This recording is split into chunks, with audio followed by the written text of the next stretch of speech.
Bonjour à toutes, bonjour à tous, comment allez-vous aujourd'hui? Je vous souhaite la bienvenue dans le français c'est facile avec Adrien. On est aujourd'hui le lundi 23 janvier 2025, c'est le début de la semaine et on n'est pas du tout le 23 janvier. On est le 23 juin 2025, ça c'est bon. Oui, parce qu'en janvier, c'est pas ces températures-là. Là, on est plutôt des températures de mois d'août. En tout cas, c'est toujours le début de la semaine. Et aujourd'hui, on va parler d'une expression qui est... Alors, cette expression, on en a parlé déjà hier. Pourquoi on en a parlé hier? Parce qu'elle était présente dans la fable de La Fontaine qu'on a étudiée hier. Hier, dans la fable, l'expression c'était deux sûretés valent mieux qu'une. Et ça s'est transformé en français moderne, en français actuel, en deux précautions valent mieux qu'une. Mais avant ça, comme d'habitude, je vais vous parler quelques minutes d'un sujet que j'ai choisi, parce que oui, je suis le seul à choisir les sujets. Vous n'avez pas votre droit là-dessus. En tout cas, ce sujet, je rigole, mais il n'est pas très rigolo. Je vais vous parler d'un nouveau mot qui est paru depuis quelques années et qui s'appelle l'éco-anxiété. Alors ce mot, en fait, il est composé de deux mots, écologie et anxiété. Alors l'écologie, c'est en fait l'étude des interactions, des relations entre tout ce qui est vivant. En fait, en gros, c'est l'étude de la nature, pour faire simple. Mais c'est aussi un mouvement politique. Aujourd'hui, quand on parle d'écologie, on parle des personnes, ou plutôt du mouvement qui veut préserver la nature, qui met la nature en premier par rapport à tout ce qui est financier, politique, la guerre, etc., etc. Donc l'écologie, c'est ça. Et l'anxiété, le deuxième mot qui compose ce nouveau mot, éco-anxiété, anxiété, ça vient de anxieux. Et anxieux, c'est être stressé par rapport à quelque chose. Donc ici, quand on parle d'éco-anxiété, on parle de ces personnes, comme moi, qui sont stressées par rapport aux dégradations climatiques, par rapport aux problèmes de la Terre, comme le réchauffement climatique, qui entraîne une montée des eaux, qui entraîne un dérèglement du climat, qui entraîne des périodes de sécheresse suivies de périodes où il pleut énormément. Quand j'étais gamin, on ne parlait pas du tout ou très peu de cela. Et aujourd'hui, en fait, c'est devenu un stress pour une partie de la population, pas la majorité évidemment, mais une petite partie de la population est stressée parce que, en gros, tout le monde s'en fout de la planète, ils s'envoient des bombes sur la gueule, ils extraient du gaz de schiste, ils pompent du pétrole à tout va, personne n'en a rien à foutre, et on va droit dans le mur. Alors, normalement, quand vous êtes en voiture, que vous allez vite et que vous voyez un mur, eh bien vous freinez. Alors que nous, on ne freine pas, on accélère. Je ne comprends pas que le discours de ceux qui veulent diminuer l'impact humain sur la planète ne soit pas entendu. Je ne comprends pas que, par exemple, en France, dans les dernières élections présidentielles, l'écologie était un sujet mineur. Il n'a quasiment pas été question de cela. Alors, on parle de racisme, on parle des migrants, on parle des problèmes de géopolitique, on parle d'argent. Ça, il n'y a pas de problème. Mais pour l'écologie, pour essayer de faire en sorte qu'on puisse vivre correctement et sans voir dans 50 ou 100 ans un dérèglement énorme de la planète, eh bien là, il n'y a plus personne. Alors à mon niveau, je fais ce que je peux. Je fais quoi? Eh bien par exemple, je ne voyage plus en avion, sauf voyage exceptionnel. J'ai un rêve, c'est d'aller au Japon. Eh bien, si un jour ce rêve se réalise, si je peux aller au Japon, je le ferai. Je prendrai l'avion. Mais ça ne m'est pas arrivé depuis au moins 7 ou 8 ans de prendre l'avion. Pourquoi? Parce que l'avion a un impact énorme sur l'effet de serre, sur les gaz carboniques, sur le carbone produit. Quand j'ai entendu que y a Katy Perry et je sais plus qui sont allés dans l'espace pour revenir, mais mon Dieu, mais qu'est-ce qu'il faut être con pour faire ça? Mais quel intérêt d'aller dans l'espace et de buter et de dépenser des milliers et des milliers de mètres cubes de gaz carbonique, de produire, pardon, du carbone, pour ça? Mais quel intérêt elle a d'aller dans l'espace, elle? Enfin bref. Donc j'essaie de faire ce que je peux, je ne prends plus l'avion, je fais du compost, je fais attention à la température chez moi, mais j'ai bien compris que tout ça, ce sont des petites choses. Ce n'est pas moi qui vais sauver la planète en économisant l'eau. Ce n'est pas moi qui vais sauver la planète en faisant mon potager. Quand vous avez la Chine qui construit je ne sais combien d'industries à la minute et les États-Unis qui polluent de plus en plus avec Trump, eh bien, ce n'est pas moi qui vais changer les choses. Et donc, il s'est développé une certaine forme de stress, d'anxiété par rapport à ces problèmes écologiques. Alors bien sûr, j'essaye de relativiser, j'essaye de prendre de la hauteur, mais ça me fait du mal, évidemment. C'est très compliqué de vivre cela. Alors bien sûr, je ne peux pas me plaindre. Ça n'a rien à voir avec ce que vivent les pays en guerre, mais pour le futur, je me fais quand même du souci. Enfin bref, une introduction pas très joyeuse aujourd'hui, je suis désolé, mais ça me tenait à cœur de vous parler de cela. Et avant de passer à l'expression du jour, on va faire une petite astuce de français, une petite règle sur le nom des pays. Vous savez qu'en français, il y a un féminin et un masculin. Ça s'appelle le genre. Eh bien, les pays sont aussi soit féminins, soit masculins. Alors, comment on peut savoir si un pays est féminin ou masculin? En général, si le nom du pays se finit par E, eh bien, ça va être plutôt féminin. On dira, par exemple, la France, la Belgique, la Suisse. Ces trois pays se finissent par E, il y a la lettre E à la fin, et donc sont féminins. On peut parler aussi de l'Italie, la Slovénie, l'Algérie.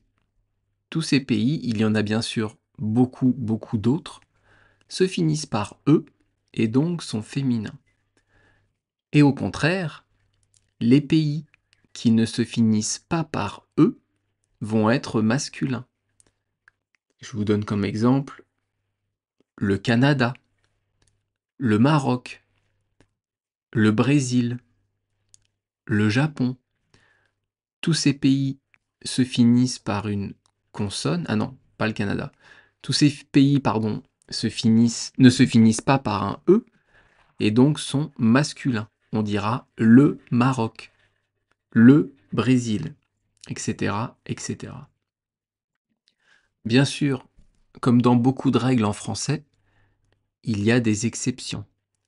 Mexique, c'est un pays qui va se finir par E, mais on dira quand même le Mexique. Zimbabwe, qui est un pays d'Afrique, se finit par E, mais on dira le Zimbabwe. Mais en général, retenez que si le pays se finit par E, c'est féminin, et sinon, c'est masculin. Alors ça vient d'où ça? C'est quoi l'origine de cela? Eh bien, comme souvent en français, c'est l'origine latine, c'est le latin. Il faut savoir que le latin et le grec sont deux langues qui ont formé, qui ont servi à construire les langues européennes. Et en grec, les noms de pays souvent se terminaient par IA. Et ces noms qui se terminaient par IA, comme Italia, eh bien c'est devenu Italie en français, IE. Et donc c'est féminin. Et ça s'applique à beaucoup de pays d'Europe. Pour ce qui est de pas mal de pays d'Amérique et d'Afrique, eh bien ça va plutôt être masculin. Pourquoi? Parce que ces pays ont été découverts par les Européens beaucoup plus tard.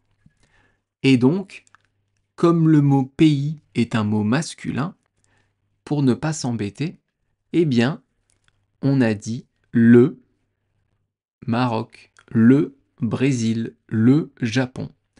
On a gardé le même genre que le mot pays, donc masculin. On va continuer un peu là-dessus demain. Demain, je vous parlerai de ce qu'on met avant le pays. La préposition, si c'est en, si c'est au, si c'est le, etc., etc. Donc on continuera là-dessus demain. Et tout de suite, on parle de l'expression du jour. Deux précautions valent mieux qu'une. Alors 2, c'est le chiffre 2 déjà, puisque ça s'écrit D-E-U-X, donc c'est un chiffre. C'est pas une, c'est 2. Précaution, alors, une précaution, c'est féminin, c'est quelque chose qu'on fait par prévoyance. En fait, c'est pour éviter un problème plus tard. On va faire une chose, on va prévoir quelque chose pour éviter des problèmes dans le futur. Comme je vous disais au début sur l'écologie, on pourrait prévoir de travailler plus sur l'écologie, de prendre en compte les données scientifiques sur l'écologie pour le futur. Ça serait une précaution de travailler cela pour améliorer notre futur. Donc les précautions, c'est ce qu'on fait pour éviter les problèmes dans le futur. Ensuite, dans l'expression du jour, vous avez le mot valent. Deux précautions valent mieux qu'une. Ici, c'est le verbe valoir qui est conjugué au présent de l'indicatif à la troisième personne du pluriel. Car dans l'expression, il y a plusieurs précautions. Il y en a deux. Valoir, c'est un verbe du troisième groupe. On en avait parlé déjà dans quelques podcasts, dont un dont je me souviens, qui est un tien vaut mieux que deux tu l'auras. Ici, dans l'expression deux précautions valent mieux qu'une, c'est comme dans l'expression du podcast un tien vaut mieux que deux tu l'auras. C'était le podcast 31 pour ceux qui veulent l'écouter. Et donc valoir mieux que, c'est quand quelque chose vaut mieux qu'une autre, quand quelque chose est mieux qu'une autre, quand quelque chose est supérieur à une autre. Donc ici, dans notre expression, deux précautions, eh bien c'est mieux qu'une seule. C'est mieux de faire deux choses pour éviter les problèmes qu'une seule chose.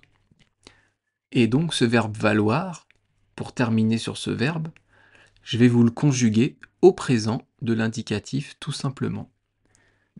Est-ce que vous le connaissez ce verbe? Est-ce que vous connaissez sa conjugaison? Le verbe valoir au présent, ça donne je vaux, tu vaux, il vaut, nous valons, vous valer et ils valent, comme dans l'expression du jour. Alors ça veut dire quoi cette expression? Eh bien, je vous l'ai déjà un peu dit. Je vous ai déjà expliqué il y a quelques minutes ce que ça veut dire.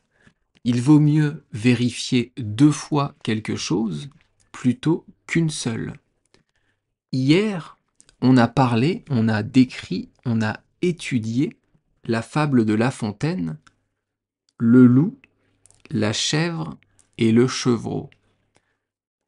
Pour ceux qui ont écouté la fable, vous savez pourquoi 2 précautions valent mieux qu'une.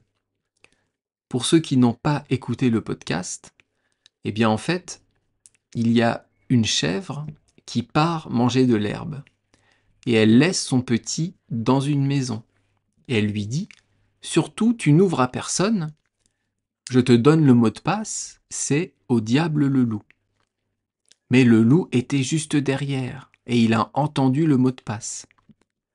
Alors il s'approche de la maison, où il y a le petit chevreau, et il imite la voix de la chèvre en disant « Au diable le loup ». Mais le petit chevreau, malin, demande que on lui montre une patte blanche, ce que le loup ne peut pas faire, et donc le loup s'en va, sans manger le chevreau. 2 précautions valent mieux qu'une.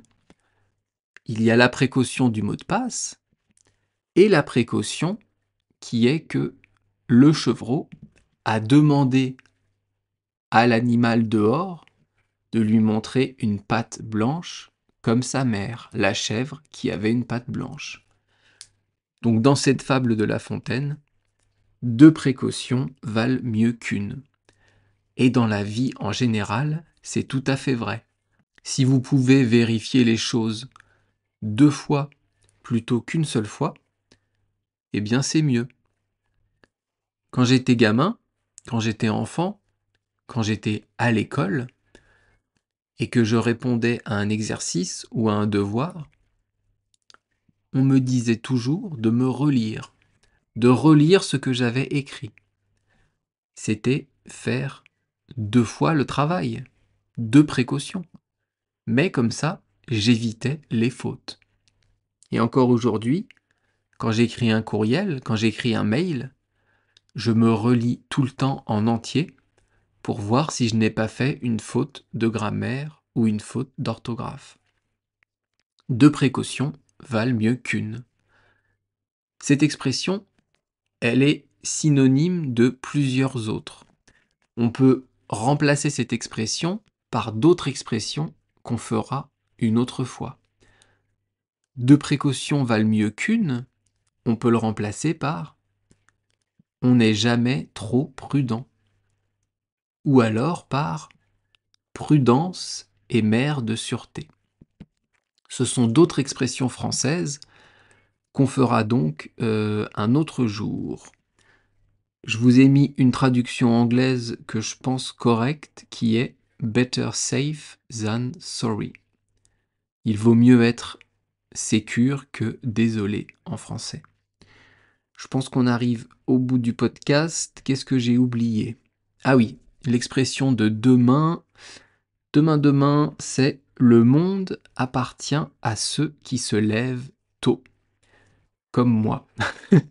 Enfin, ça dépend des jours, mais en général, je me lève tôt avec les chiens. C'est eux qui me réveillent.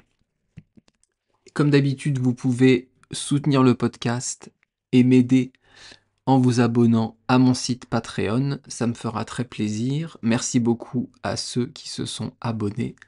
Même si ce n'est pas grand-chose, moi, ça m'aide bien.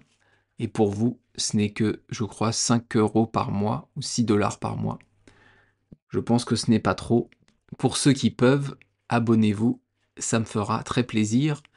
Vous retrouverez les transcriptions écrites des podcasts. Donc tout ce que je dis sera sur un fichier Word écrit.